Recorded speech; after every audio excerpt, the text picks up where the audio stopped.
आप सुन रहे हैं एजी एंटरटेनमेंट की धमाकेदार प्रस्तुति। Music by DJ Kanchan Raj, Hajipur Vaishali. Mix by AG recording studio.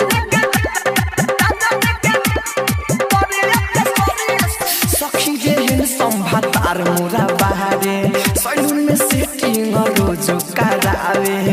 अरे सखी सुनो तारा सखी रे हिन संभातार मोरा बहारे सैलून में सेटिंग रोज करावे। गौवा में चले तो फूल जो सखी लेला सोया के गोरे के सोरे से मिलेला।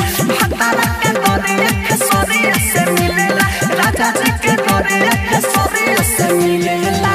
आप सुन रहे हैं एजी एंटरटेनमेंट की धमाकेदार प्रस्तुति। Music by DJ Kanchan Raj, Hajipur Vaishali.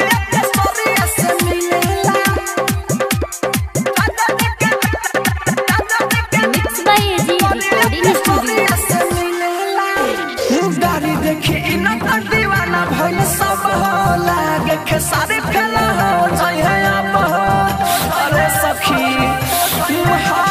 गाड़ी देखी इना पर दीवाना भेल सब लागे खेसारी फेला हो जाय है अब।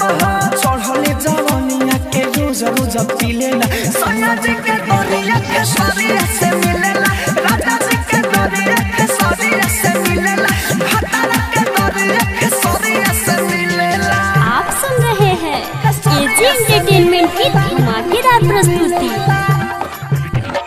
Music by DJ Kanchan Raj, Hajipur Vaishali.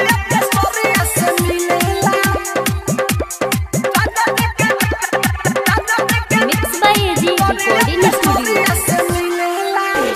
छागल बड़ पिया राजा धानी मारेले कसन खुश बड़ी पानी।